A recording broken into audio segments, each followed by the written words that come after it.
Gênesis, a criação. Deus é o Alfa e o Ômega, o princípio e o fim. No princípio, criou Deus os céus e a terra. Disse Deus: haja luz. Antes da criação, existia somente Deus. Não havia nenhum outro ser, além de Deus. Até que Deus, pela força da sua vontade, pelo poder do verbo da sua palavra, deu início à criação de todas as coisas, para o louvor da sua majestade. Antes disso, não existia absolutamente nada, não havia matéria, nem reino espiritual, não existiam seres angelicais e nem tempo, somente a presença de Deus ocupava a imensidão de um vácuo, de um vazio intenso, onde um ser supremo, soberano e eterno, habitava a completa vastidão do infinito. Então se pergunta: de onde veio Deus? Quem criou Deus? Qual foi o início de Deus? Perguntas absolutamente sem respostas. Deus é o início de tudo, simplesmente isso, essa resposta já é suficiente. A partir do haja luz, Deus separou a sua gloriosa presença das densas trevas do vasto infinito, criando em torno de si uma espécie de redoma de luz, por meio de um intenso fulgor, que formava um escudo de proteção, o qual impedia essas trevas exteriores de penetrarem a sua habitação, mantendo-as distantes da majestade de Deus. Assim, pelo esplendor da sua presença, Deus revestiu sua habitação, o caminho, e todos os seres angelicais criados a partir de então, iluminando-os, de maneira a proteger todos ao redor de sua majestade, por intermédio do instrumento chamado sabedoria, conforme declarado em Provérbios 8, versos 22 e 23. Que dizem: o Senhor me possuiu no princípio de seus caminhos e antes de suas obras mais antigas. Desde a eternidade, fui ungida, desde o princípio, antes do começo da terra. Através dessa ação, e revestidos pela sabedoria, os seres angelicais permaneciam estabelecidos diante da face de Deus, e acobertados pela sua luz. Após a criação celestial, com a composição de todos os exércitos, no reino espiritual, conforme Gênesis 1, verso 1, que descreve: no princípio Deus criou os céus e a terra, define que os céus foram criados antes do que a terra, e a partir de então, Deus iniciou a criação da matéria, denominada pela ciência pelo termo Big Bang. Porém, conforme a Bíblia, inicialmente a terra foi tirada do seu estado primário, na qual estava sem forma e vazia, vindo o Senhor a gerar primeiramente a atmosfera terrestre, criando a divisão das águas, entre as que ficam pairando no céu, ou seja, as nuvens, das porções abaixo delas.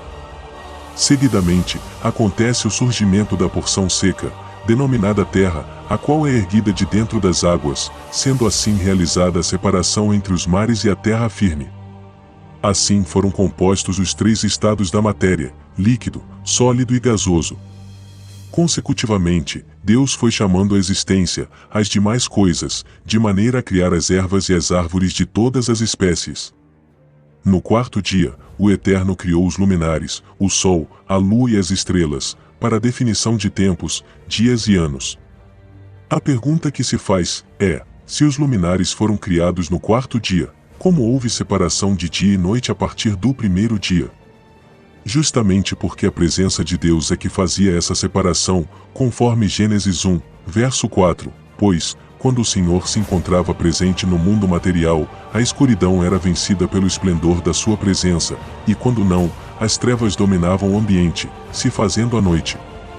E a partir da formação da natureza, no dia seguinte, o Senhor criou os luminares, que fazem desde então a iluminação, a energização e o devido aquecimento da atmosfera, gerando um ambiente propício à manutenção da vida biológica existente.